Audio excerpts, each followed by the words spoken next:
tengo de poder predicar su palabra solo y no traducirla. Un gran privilegio de estar aquí una vez más. Quiero primero que nada, antes de seguir, si podemos orar y después seguimos y vamos a hablar sobre la palabra de Dios. Bien, por favor, si puede cerrar sus ojos junto a mí. Padre Celestial, te damos las gracias, Señor, una vez más. Sí, Señor. Sabemos, Señor, que tú estás presente en este lugar, Señor. Padre Celestial, te damos las gracias por tu gran amor y misericordia, Señor. Sabemos que tú nos has traído a este lugar y tú nos tienes aquí, Señor, sanos y salvos, Señor, bajo tu cuidado y tu refugio, Señor. Esta hora te pido, Señor, que limpies nuestros corazones, Señor.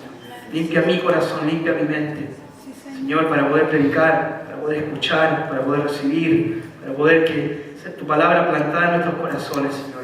Que dé el crecimiento, Señor, que tú le quieres dar, Señor. A cada uno le llegará diferente, Señor. Pero todos, Señor, recibirán. Padre Celestial, te doy la gloria y la honra, Señor, desde ya. Obra en nuestros corazones, Espíritu Santo. Ayúdame, Señor, a serte fiel en el texto, Señor. En el nombre de Jesús. Amén. Amén. Tengo que confesarles algo. Cuando venía en la carretera con mi esposa, le venía diciendo que cuando el pastor me llamó el martes, creo que fue, estaba pasando por un momento medio difícil, no podía encontrar trabajo. Y estaba esperando que me llamaran. Y suena el teléfono y pensé que era alguien de trabajo, que me estaba llamando para trabajar.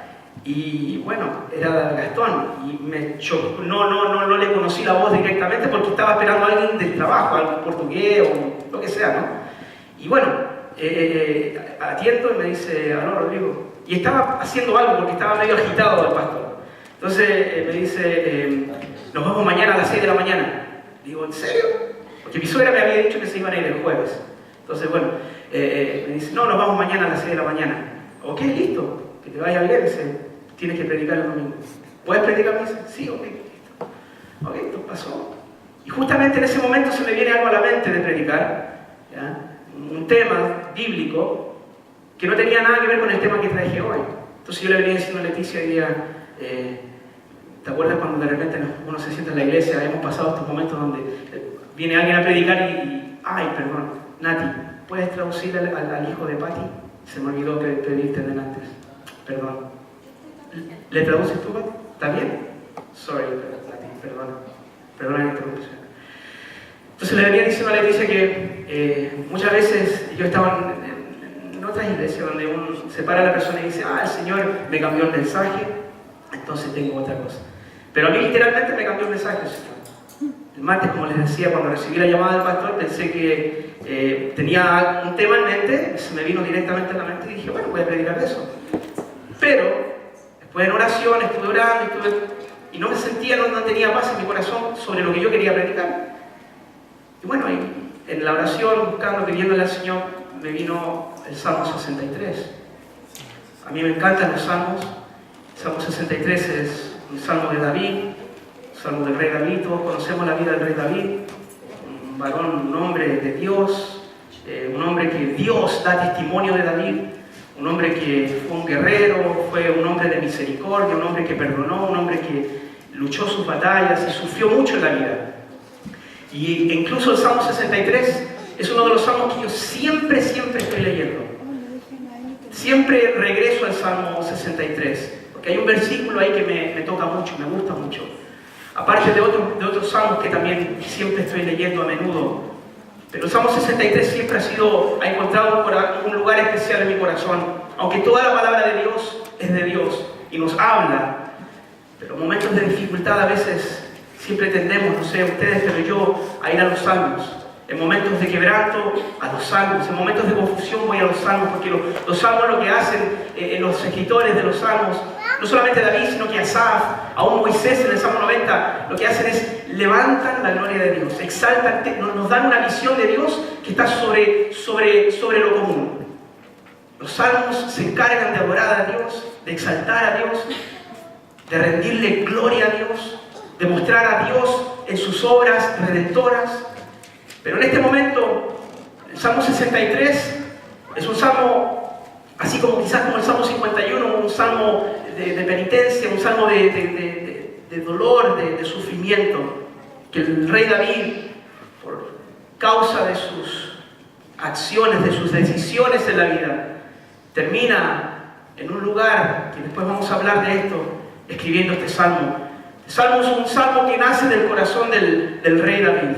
Es un salmo que no fue escrito al azar, no fue escrito así porque se le encantó la gana, no, fue un salmo que tenía sus razones por haber sido escrito.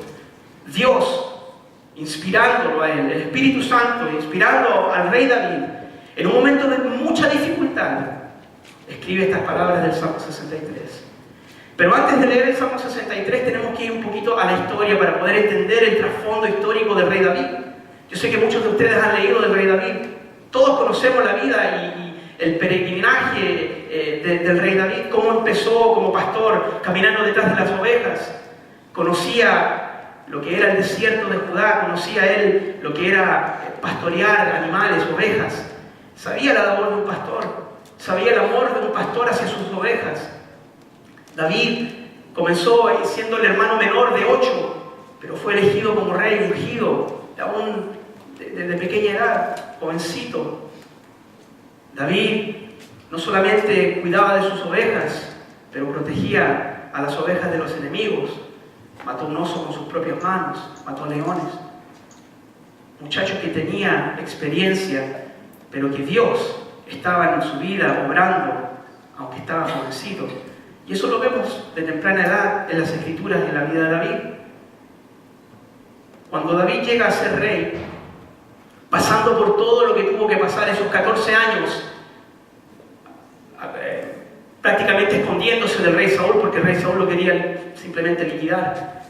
El rey Saúl le había crecido celos, se sentía celoso, y en fin, él en su celo quiso matar al rey David. El rey David por 14 años tuvo que huir, tuvo que arrancarse. ¿Me escuchan bien así? ¿Me escuchan bien sin micrófono? Agarra el micrófono de atrás, Rodrigo, por favor.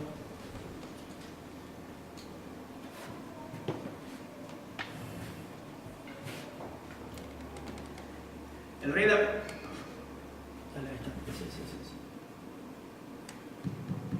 Okay. Entonces, durante 14 años el rey David tuvo que huir de la presencia de Saúl porque Saúl, el rey, quería matarlo. Por celos, porque sabía que había sido ungido como rey, iba a tomar el lugar de Saúl. Y fueron 14 años de mucho sufrimiento para David, huyendo por su propia vida. Y después vemos que finalmente la palabra de Dios se cumple en la vida de David, y David se sienta en el trono que Dios le había prometido. Finalmente la palabra de Dios se le cumple a David. Así también la palabra de Dios se va a cumplir en nuestras vidas. Amén. Cada promesa de Dios que Dios tiene para nosotros se va a cumplir tal y cual Él ha dicho. Amén. Él está con nosotros siempre. Amén. Siempre con nosotros. Amén.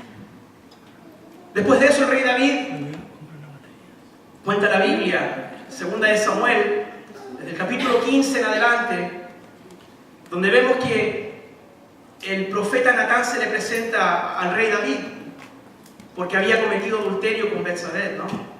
El profeta Natán lo confronta y en fin, vemos que el rey reacciona de buena forma y dice: he pecado contra Jehová, he pecado contra Dios, y se arrepiente. Y desde allí en adelante comienza un proceso en la vida de David, consecuencias de sus propias acciones, consecuencias de su propio pecado. Vemos que Natán se le presenta y le dice, bueno, en 2 de Samuel capítulo 12, en el versículo 11, por favor no abran las Biblias porque voy a hablar mucho de la Biblia, pero quiero que tengan sus Biblias abiertas en el Salmo 63. En 2 de Samuel capítulo 12, versículo 11 dice, pues bien, así dice el Señor, yo haré que el desastre que mereces surja de tu propia familia. Son palabras muy fuertes. David tenía muchos hijos. Y por consecuencia de esa profecía y del pecado que había cometido David en contra de Dios, Amón, uno de los hijos de David, violó a la hija de David, Tamar. Y vemos que en ese momento el hermano, mitad hermano de Tamar, toma ventaja y viola a su propia hermana dentro del reinado de David. Las cosas empiezan a convulsionarse en la vida de David, en la familia de David. La palabra de Dios empieza a tomar lugar en la vida de David. Después vemos que Tamar es violada por su hermano y estos dos obviamente, como les dije, son hijos de David. Absalón después recibe las noticias de su hermana que fue violada y toma venganza por su hermana y mata a Amón. Y por estas razones, porque conforme la ley decía que si tú matas a alguien, tenías que ser matado también, tenías que morir. Entonces David, con el peligro de que su hijo, uno de sus hijos ya había sido muerto, ya lo habían matado, Absalón, hijo que David amaba mucho, le permite que se vaya y se esconda, que huya de él, para que no lo maten. David lo perdona, pero la ley decía que él tenía que morir. Absalón fue expulsado, fue echado afuera. Absalón, después de un par de años más, vemos que entra de vuelta a Jerusalén y empieza a orar en contra de su propio padre. Vemos que Absalón se para a la puerta de la ciudad y empieza a decirle a la gente, bueno, si tú tuvieses un problema, el rey está muy ocupado, yo te lo arreglaría. Empieza a tratar de usurpar el lugar del padre. Empieza a hablar mal del padre y tomar el lugar del padre, su propio hijo, Absalón. Y muchos de ustedes ya conocen esta historia. Yo simplemente estoy regresando a la historia para tener un poquito de trasfondo, para ver las razones por las cuales David se encuentra en el lugar donde se encuentra y escribe las palabras en el Salmo 63. De pararse a la puerta de la entrada de la ciudad y hablar con la gente, termina la profecía de Natán cumpliéndose literalmente en la vida de David por medio de Absalón. Absalón toma el lugar del rey David. Hay una conspiración en contra de David. David tiene que huir y se va a esconder al desierto de Judá. Absalón toma el lugar de David, toma el trono de David. Y después de ese versículo donde yo les leía que surgirá de tu propia familia el desastre, un poquito más abajo dice el profeta Natán que lo que tú hiciste, hablándole a David, lo que tú hiciste a escondidas de la noche, yo lo voy a hacer durante el día, y todas tus mujeres se acostarán con tu prójimo, hablando de Absalón. Y vemos que la palabra de Dios entra más en la vida de David. Y mientras más profunda entra esa profecía, esa palabra, más quebranto y más dolor comienza a sufrir David. David se tiene que arrancar por su propia vida, tiene que huir de la presencia de su propio hijo, por las consecuencias por las decisiones que él había tomado y consecuencias de su pecado. Estando en el desierto de Judá, David escribe las palabras del Salmo 63. Si ustedes quieren leer, por favor lean, porque es muy buena esta historia, la historia de David. Porque lo que yo les estoy dando es simplemente la superficie de esto. Pero en 2 de Samuel, capítulo 12, aún antes, capítulo 10, 11 y 12, en adelante, ustedes si leen van a entender mucho mejor el trasfondo de lo que yo les estoy diciendo.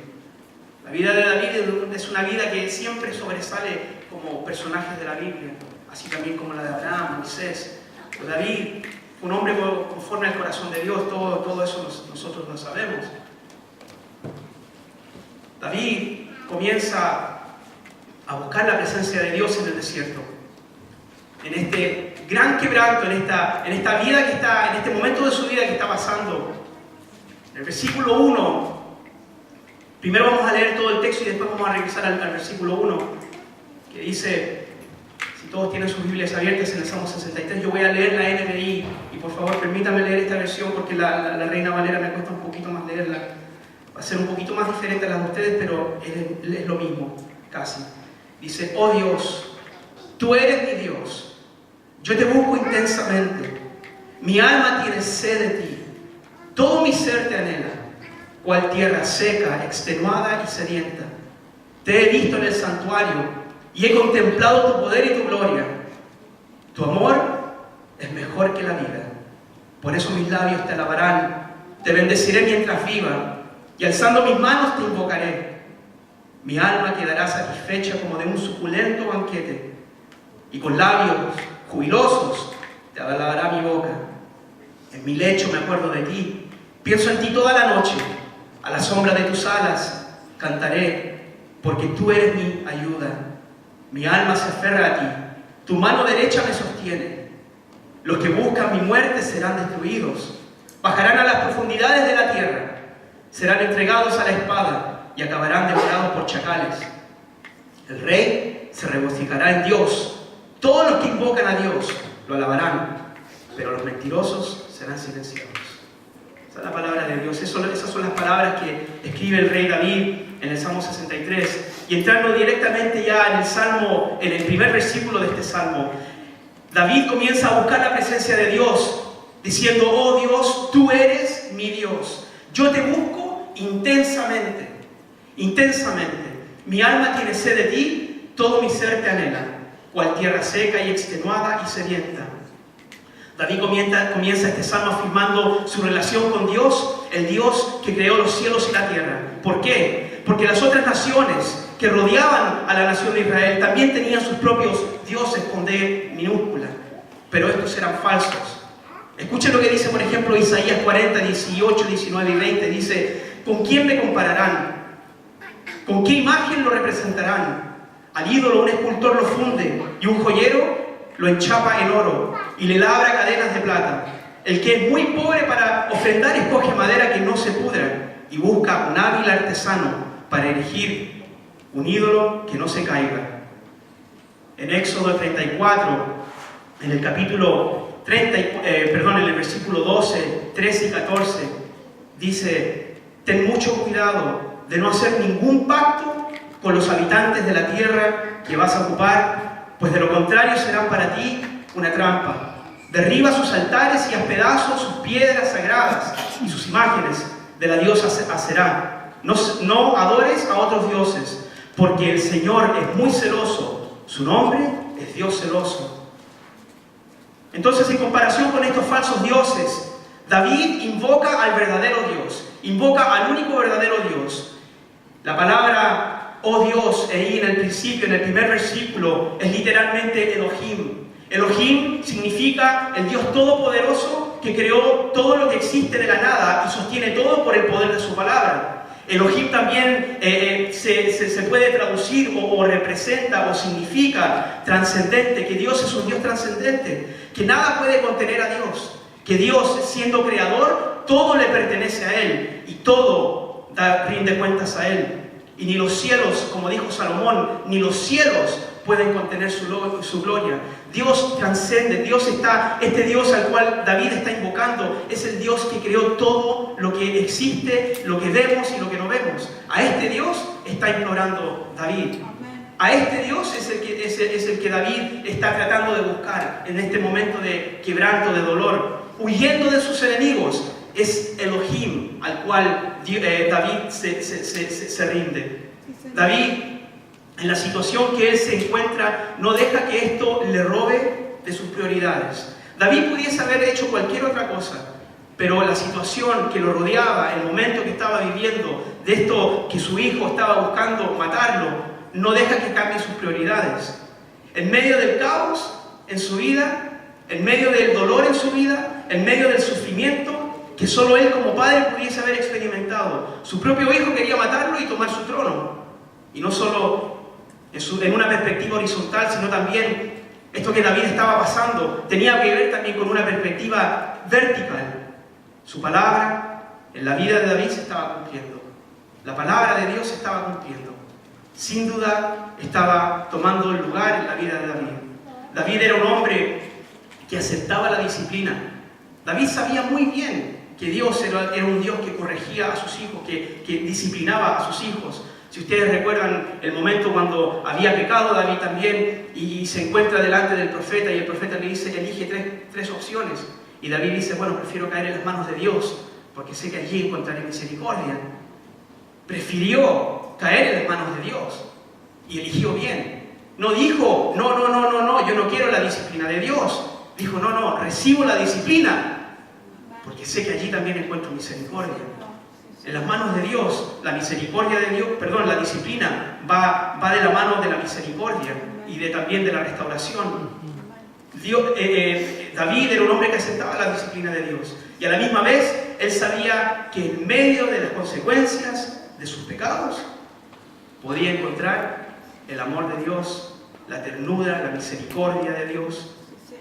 Elohim es el Dios que David empezó a buscar en ese momento de quebranto, en ese momento de desesperación en su vida, donde tuvo que huir de sus enemigos. Tú eres mi Dios. Elohim es nuestro Dios. Amén. Elohim era el Dios todopoderoso, el Dios creador de los cielos y la tierra. Es el Dios que está aquí en estos momentos. Amén. El Dios de David. En Éxodo 33, Moisés le pide a Dios que le muestre su gloria. No sé si ustedes se acuerdan de ese momento cuando el pueblo estaba pecando. Después Moisés baja hacia donde está el pueblo y se están corrompiendo. Y Josué dice, bueno, creo que escucho gritos de guerra. Y Moisés le dice, no, esos no son gritos de guerra, se están corrompiendo. Esto comienza ahí en Éxodo 32. Y vemos que Moisés se enoja de tal forma que rompe las dos tablas del pacto que tenía, ¿no? Las dos tablas con los 10 mandamientos las rompe. Y el pueblo estaba en pleno pecado.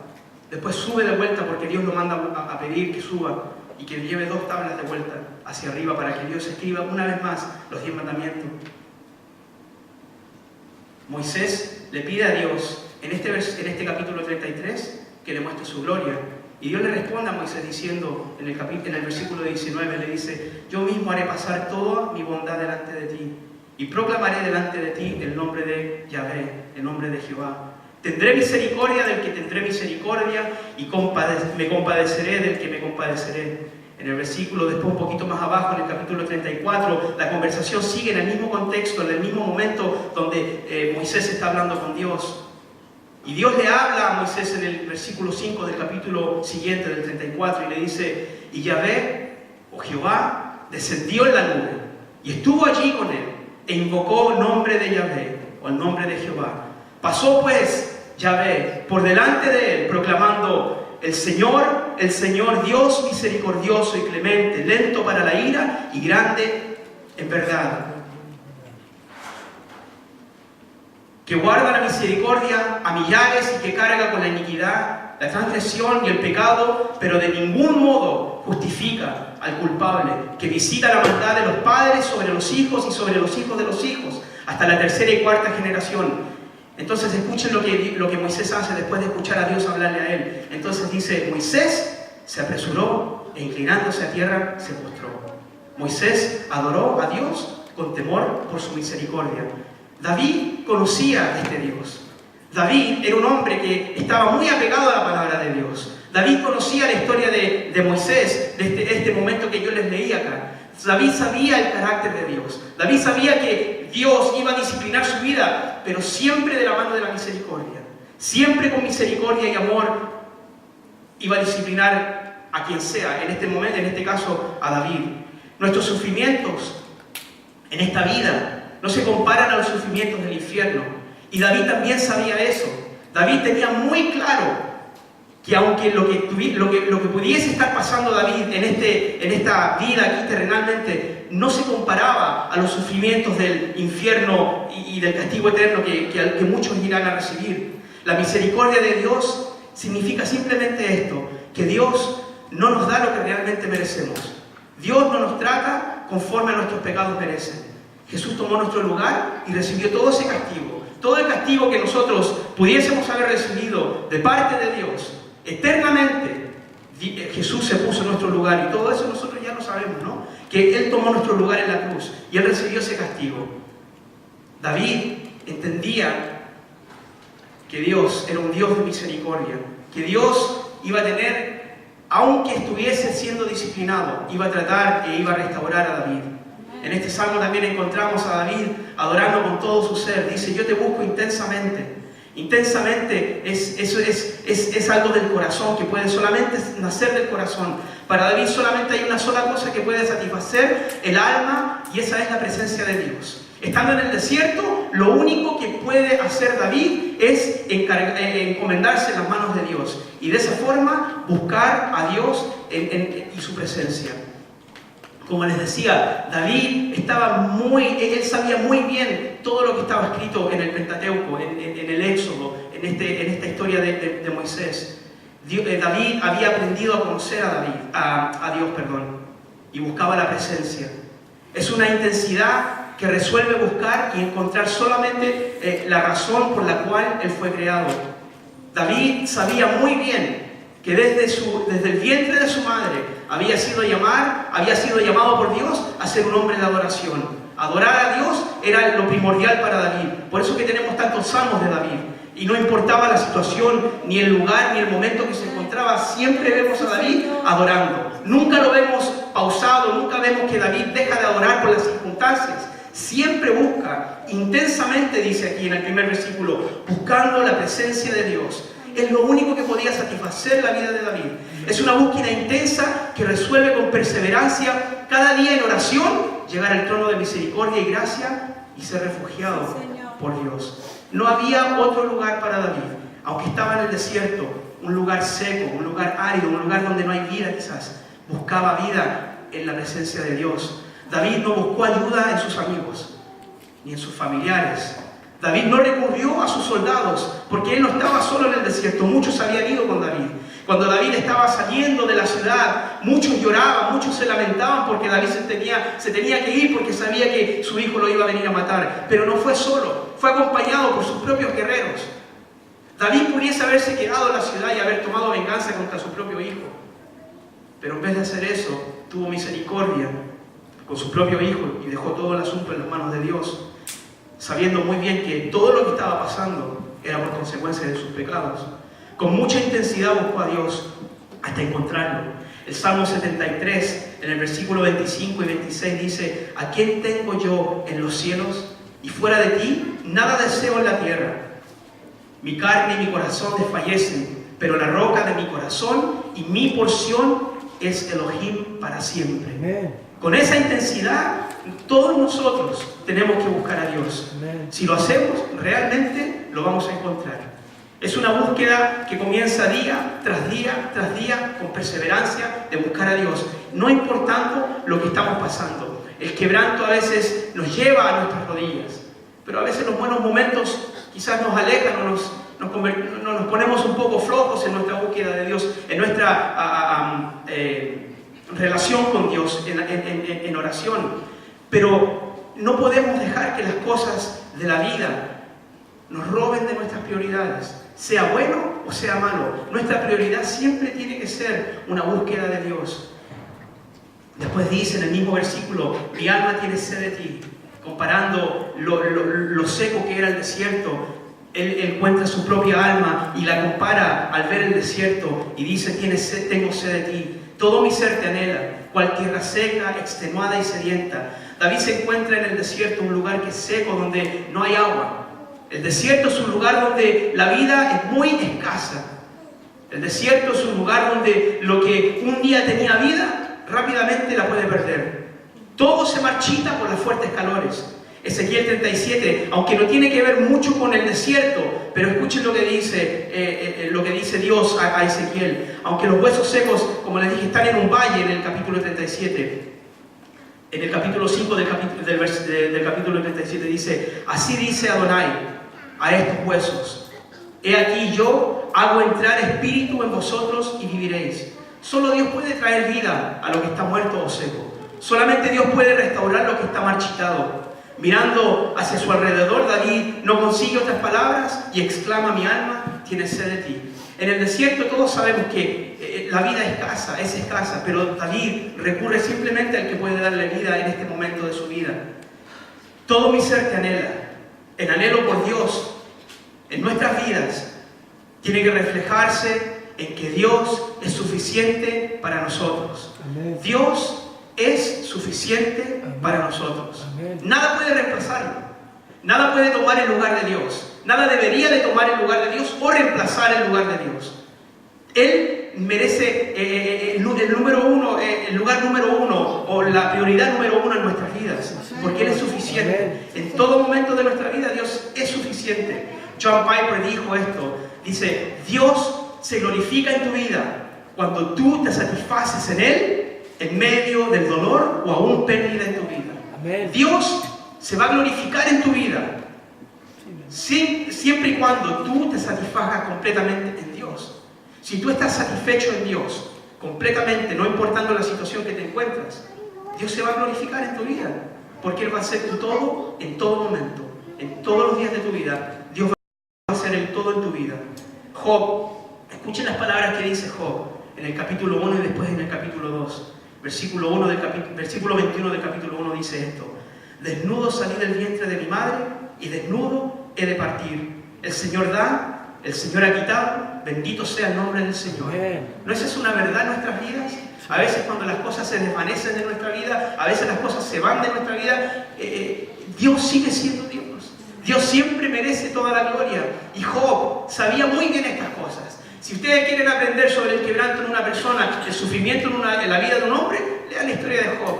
Un hombre que perdió todo lo que tenía, menos su esposa, y su esposa lo maldijo. Escuchen esto, el versículo 9 del capítulo 2. Su esposa le respondió: ¿todavía mantienes firme tu integridad?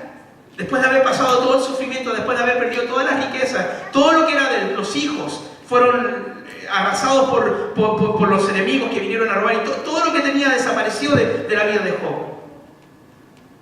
Y la esposa le dice: maldice a Dios y muérete. ¿Todavía vas a estar firme en tu integridad? A veces cuando pasamos tales quebrantos en nuestra vida, tales dolores, quizás los pensamientos pasan por nuestra mente y uno puede decir: ¿será que todo esto es verdad? ¿Será que todo esto tiene sentido? Pero siempre hay un testigo que es más fuerte que nuestras razones.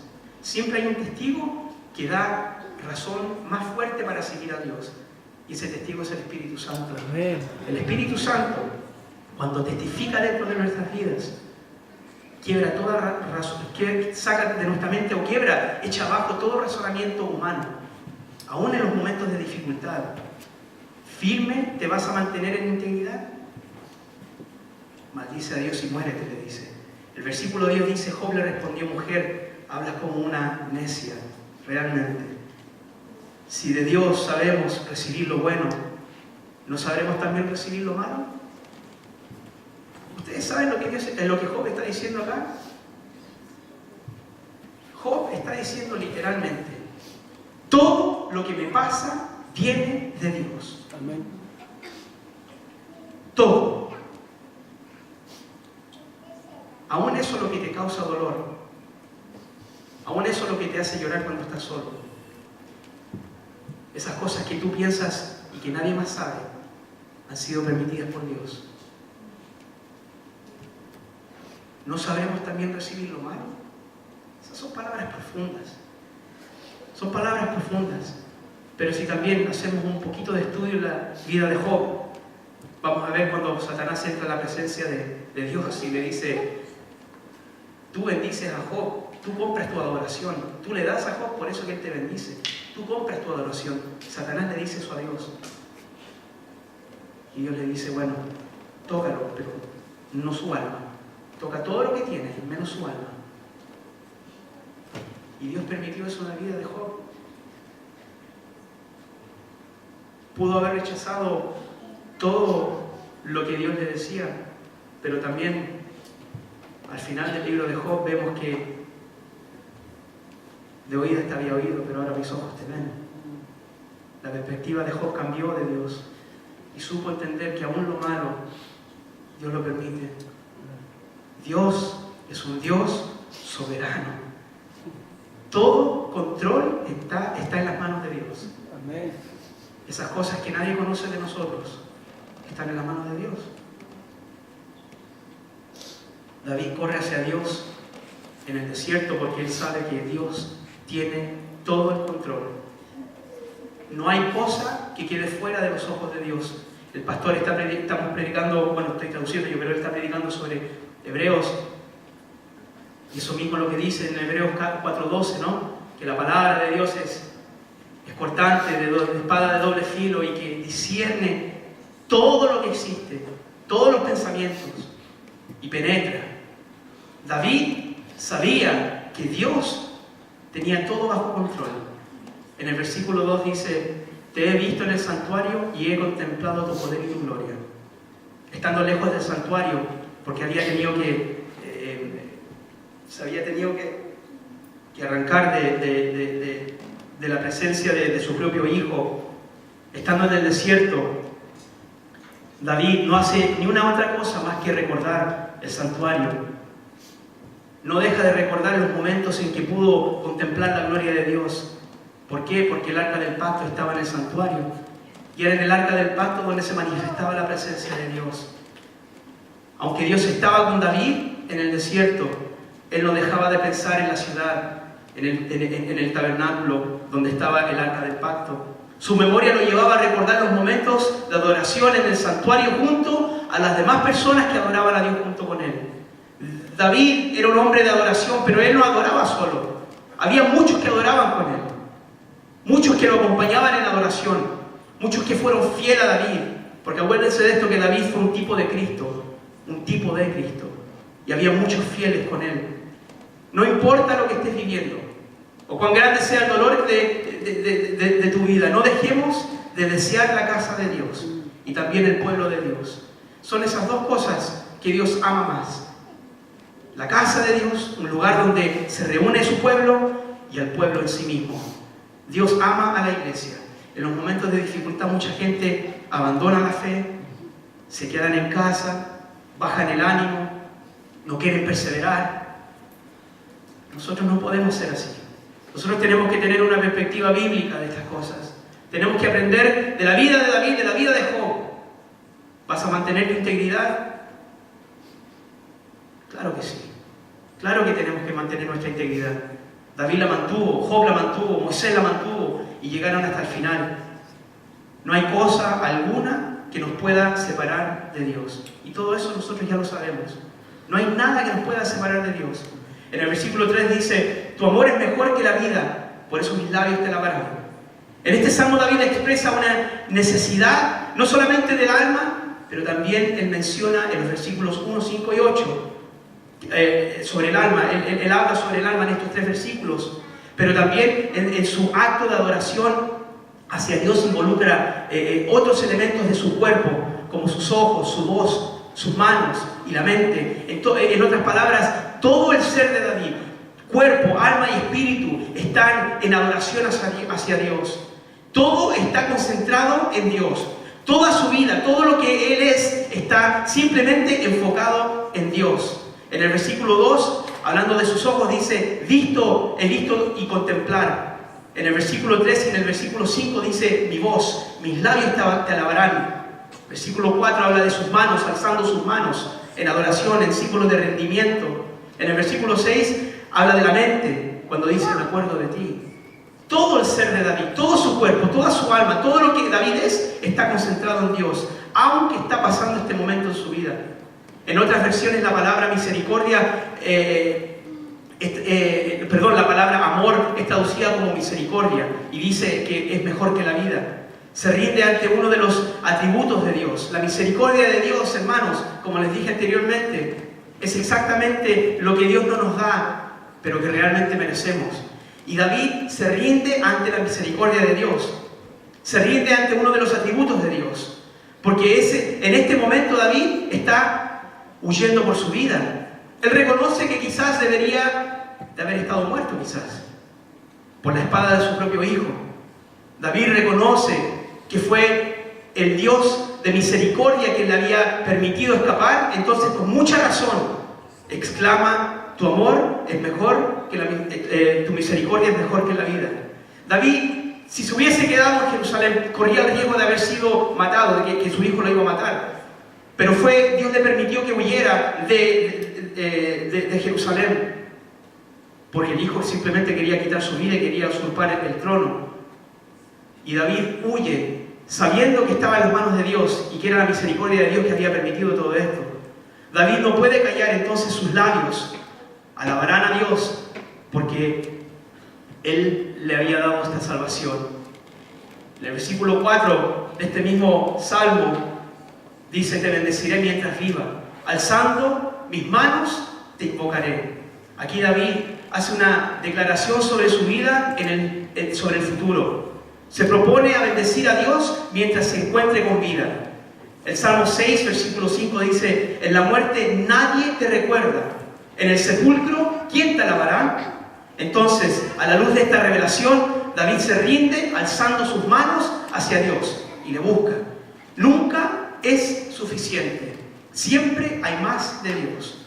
Siempre todos los días va a haber algo nuevo de Dios para nuestras vidas. Nunca la oración va a ser suficiente solamente una semana o un par de semanas.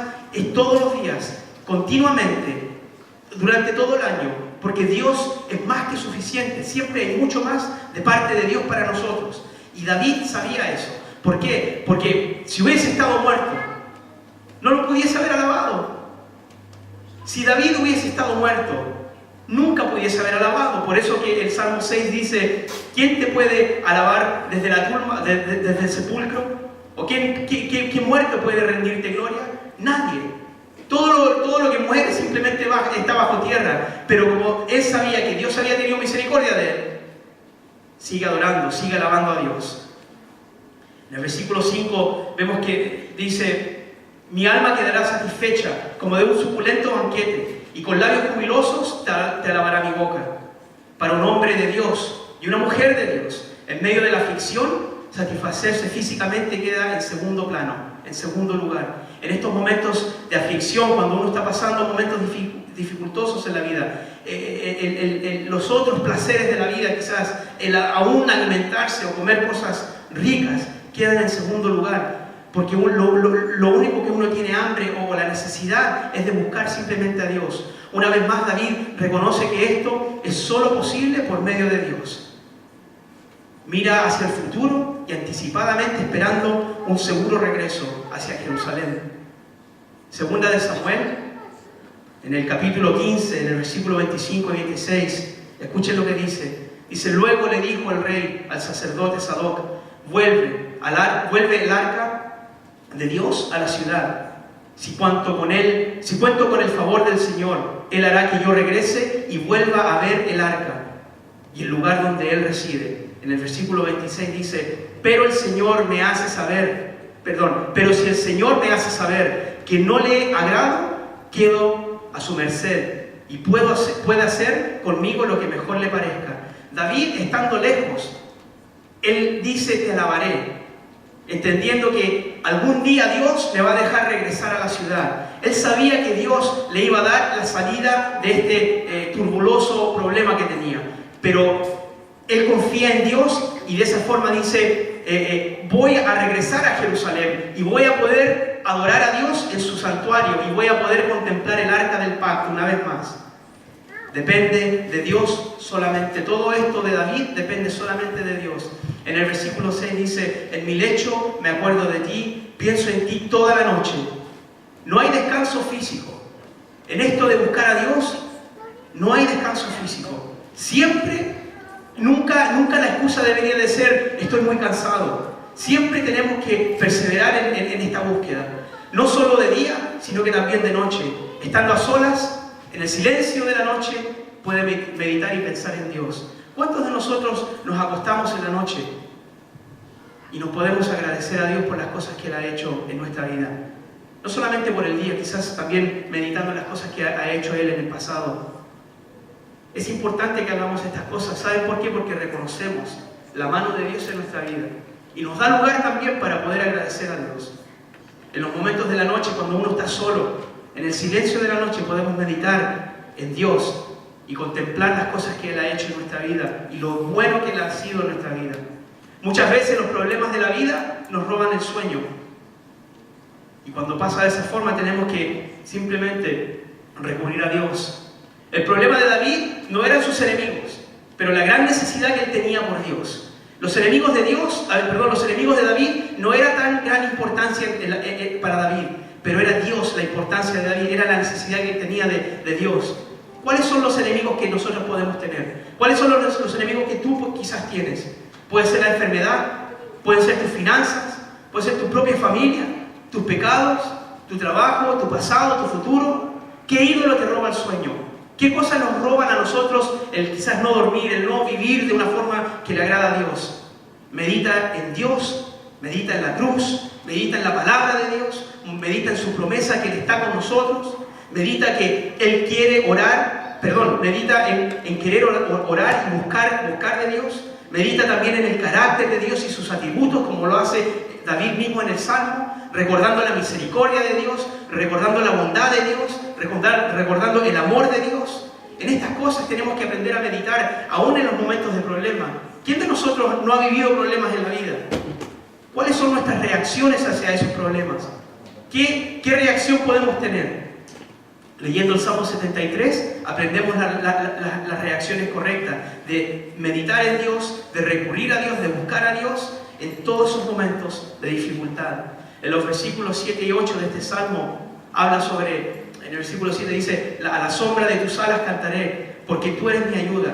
Y en el versículo 8 dice, mi alma se aferra a ti, tu mano derecha me sostiene. Al estar cerca de Dios, como cubierto por la sombra de sus alas, David encuentra un lugar seguro y puede cantarle a Dios. ¿No es así para nosotros también cuando nosotros podemos buscar de Dios y encontrar ese momento de seguridad y podemos adorar libremente a Dios? En esos momentos quizás cuando estamos solos con Dios, de realmente aplicar esta palabra y decir, bajo tus alas cantaré, mi alma se aferra a ti. David sabe que solo Dios puede ayudarlo en estos momentos. Su dependencia está en su cercanía a Dios. Su dependencia está conforme a la cercanía que él tiene a Dios. Mientras su alma esté aferrada al Señor, David reconoce que solamente Dios y su fidelidad lo sostiene con su diestra. La diestra de Dios o la mano derecha de Dios representa el poder de Dios, representa la autoridad de Dios sobre nuestras vidas, representa la soberanía de Dios, la seguridad. Él nos tiene a nosotros en sus manos. Él nos sostiene y nos lleva hacia adelante. ¿Qué podemos temer? ¿Qué problema nos puede causar tanto sufrimiento que nos puede alejar de Dios y no buscar la presencia de Dios? Si todo lo que pasa en nuestras vidas lo permite Dios. Versículo 9 y 10 dice, los que buscan mi muerte serán destruidos, bajarán a las profundidades de la tierra. Hablando de sus enemigos, el versículo 10 dice, serán entregados a la espada y acabarán devorados por los chacales. Estos son los que se oponen a la voluntad de Dios. David era rey porque así Dios simplemente lo quiso hacer. Dios permitió y eligió a David de todos sus hermanos, siendo él el menor, y lo subió y lo puso en el trono de Israel. Los que estaban dispuestos a matar a David estaban desafiando a Dios. La destrucción de estos enemigos era segura, a filo de espada, dice. Absalón, el hijo de Dios, todos sabemos que termina muriendo. Esto le causó mucho dolor a David, pero él fue salvo por Dios. La familia de Coré, como ustedes pueden recordar, el domingo pasado el pastor hablaba sobre la rebeldía de la familia de Coré, hablando sobre que fueron devorados por la tierra. Se levantaron en contra de Dios, se levantaron en contra de Moisés y quisieron usurpar el lugar de Moisés. Así también como estos enemigos querían usurpar el lugar de David, el trono de David, se levantaron en contra de Dios. Porque era Dios el que había puesto a David, era Dios que había puesto a Moisés en el lugar donde estaba, en el liderazgo que tenía. Pero estos se pusieron en rebeldía en contra de estos hombres, pero a la misma vez se pusieron en rebeldía en contra de Dios. Y la familia de Coré simplemente termina en el fondo de la tierra, porque la tierra se abre y se los traga. Y así David también dice, bajarán a las profundidades de la tierra. Todos los enemigos de Dios terminarán bajo tierra. Mientras los enemigos de David lo buscaban para matarlo y acabar con su vida, David buscaba a Dios para tener vida. Gloria a Dios, que nos enseña estas cosas en la vida de David, aún en estos momentos de tanta dificultad. Recuerden que David comenzó corriendo por su vida, después llega al trono y después tiene que huir una vez más por su hijo. El rey, en el versículo 11 dice que el rey se regocijará en Dios. Todos los que invocan a Dios lo alabarán, pero los mentirosos serán silenciados. Sin duda la victoria será dada al rey. Él se regocija en Dios. Junto al rey hay muchos fieles que también se regocijarán y alabarán a Dios por la victoria. Todos sabemos en lo que termina esta historia. David regresa una vez más a Jerusalén. Puede ver una vez más la gloria de Dios, el arca del pacto. Puede entrar una vez más a la ciudad y tomar el lugar que Dios le había dado. Tomar el trono que le pertenecía a él. Porque sus enemigos ya habían sido destruidos. Dios ya había acabado con los enemigos de David. Y no es exactamente eso lo que nuestro Señor ha hecho por nosotros? ¿No es exactamente eso las cosas que Dios permitió en el dolor y en el sufrimiento y en el quebranto de la vida de Jesús? Y por causa de eso, fue un varón de dolores, como dice Isaías. Llegó a la cruz, murió una muerte de cruz. Y ahí destruyó a todos tus enemigos, a todos mis enemigos, a todos los que mienten en contra de Dios, a todos los que blasfeman en contra de Dios. Él destruyó al enemigo más grande que tiene el ser humano, que es la muerte. Dios es de verdad, porque estos mentirosos hablaban falsedades en contra de Dios. Esta gente que hablaba mal de David, hablaban en contra de Dios. ¿Y cuántos no hablaron mal de nuestro Señor? ¿Cuántos no se levantaron en contra de Jesús? Pero de esa misma forma, cuando Él fue levantado en la cruz, tomando nuestro lugar, nos dio esa victoria que solamente Dios nos pudiese haber dado. Por medio de la cruz encontramos la victoria de nuestras dificultades, de nuestros problemas. ¿Por qué? Porque la cruz tiene que ser nuestro refugio en todos estos momentos de dificultad. Así como David lo encontró en Dios en el desierto, así nosotros lo encontramos en Gólgota, debajo de la cruz, a la sombra de la cruz, a los pies de la cruz. Encontramos el refugio que todos nosotros necesitamos en esos momentos de dificultad. Quiero leer un texto en la Biblia que habla sobre la victoria, la gran victoria final de nuestro Rey Jesucristo. Y si quieren ustedes pueden abrir sus Biblias en el libro de Apocalipsis, capítulo 19. Está en el capítulo 19, versículo 11 al 16.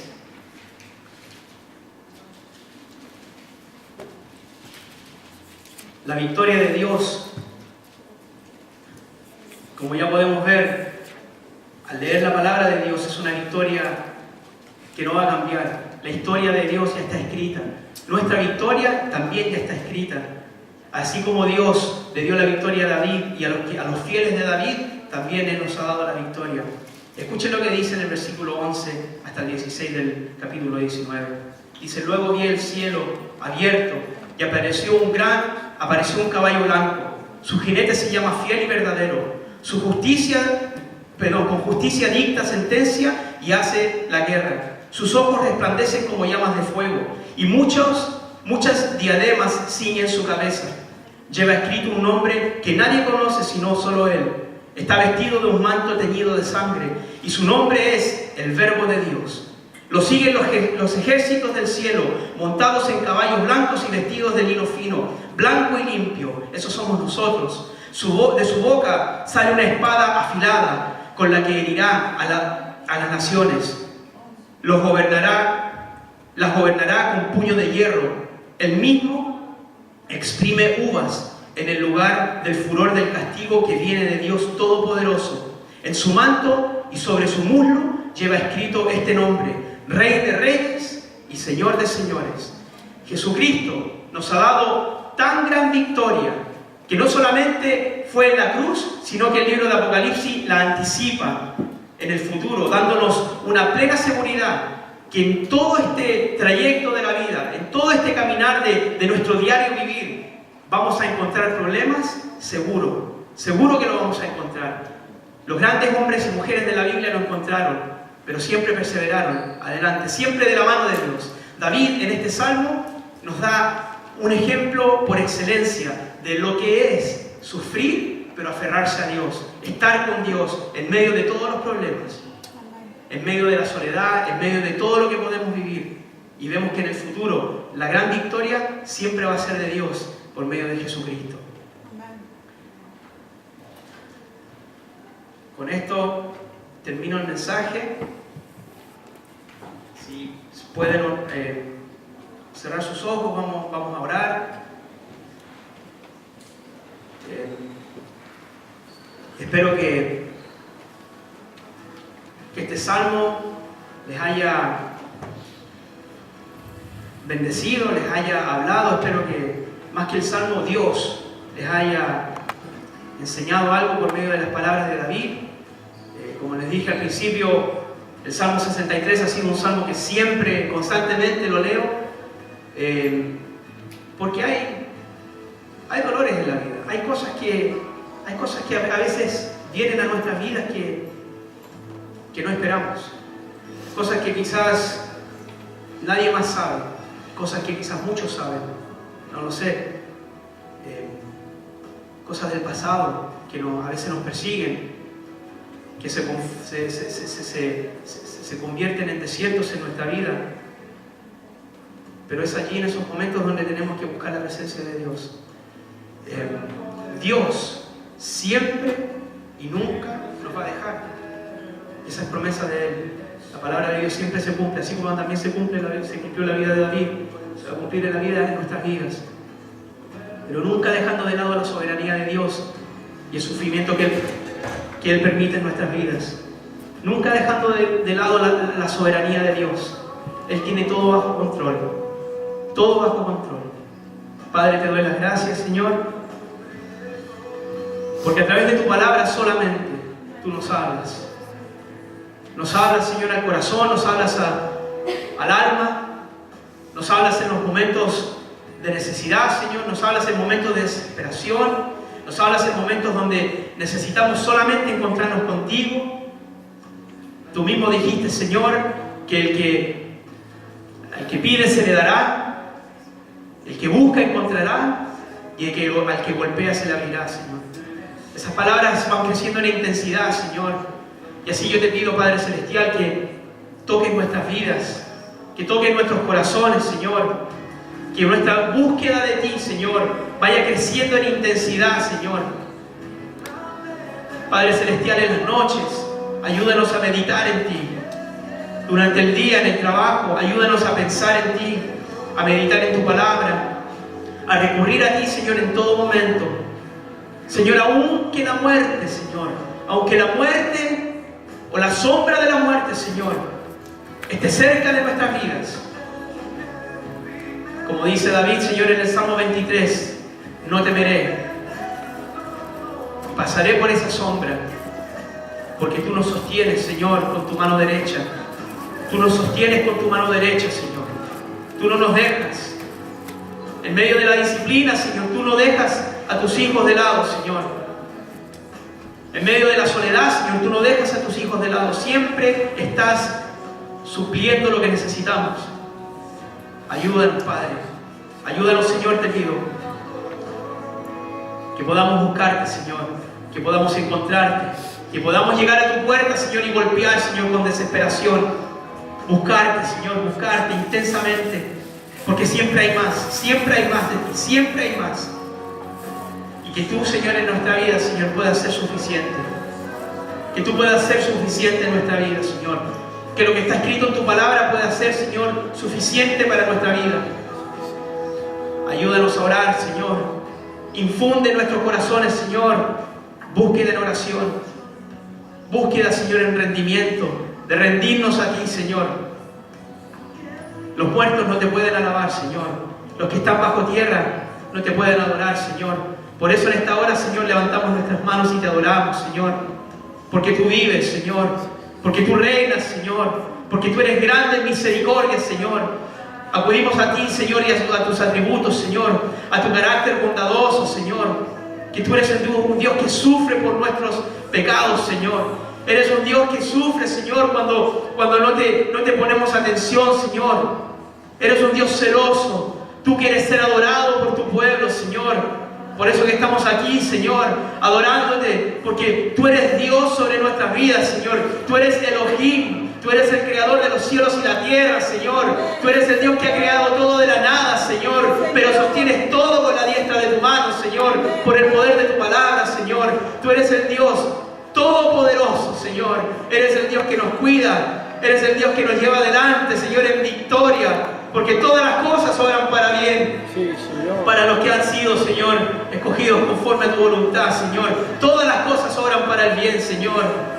En los momentos de dificultad, Señor, queremos adorarte. Queremos buscarte, Señor. Queremos que tú seas suficiente en nuestra vida, Señor. Queremos ser satisfechos por tu presencia, Señor. Ayúdanos, por favor. Ayuda a este pueblo a ser un pueblo que te adora, Señor. Una iglesia que se rinde delante de ti, Señor.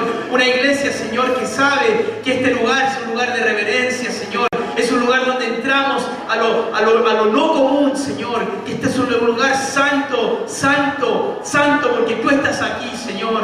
Un lugar donde nos rendimos ante ti, Señor. Un lugar donde tu palabra gobierna nuestros corazones, Señor. Un lugar donde la Biblia, el púlpito es el trono de la Biblia, Señor. Un lugar donde sabemos que Dios habla, Señor. Háblanos. Háblanos, Señor, y dirige nuestras vidas, Señor. Te necesitamos tanto, Padre Celestial. Te necesitamos tanto, Espíritu Santo. Ayúdanos. Ayúdanos, Señor. Fortalece, Señor, al que está débil hoy día. Señor, sana al que está quebrantado, Señor. Señor, el que está sufriendo consecuencias de sus pecados. Revélale tu misericordia, Señor. Renueva sus fuerzas, Señor, para que te busquen. Oh, Señor, que podamos contemplar la hermosura de tu santidad, Señor. Y vivir, Señor, delante de tu mirada, Señor. Que podamos ser, Señor, cuando estamos solos, cuando nos encontramos literalmente solos, que podamos ser, Señor, de igual forma cuando estamos con la gente, Señor, porque tú eres omnipresente, tú estás en todo momento, Señor. Que te podamos, Señor, honrar en todo momento, por favor. Que podamos, Señor, recapacitar y pensar que cuando estamos solos no estamos realmente solos, que tú estás allí, Señor. Que es necesario que vivamos vidas piadosas delante de ti, Señor. Señor, que por estas puertas, Señor, de esta iglesia, por medio de la predicación del pastor y anunciando tu palabra, Señor, trae una reforma y también un avivamiento, Señor, a nuestras vidas. Señor, por favor, en el nombre de Jesús, ayúdanos. Ayúdanos, te pedimos. Te doy las gracias, Padre. Te doy las gracias, Señor, en el nombre de tu Hijo, nuestro Señor y Redentor. Amén. Amén, Señor.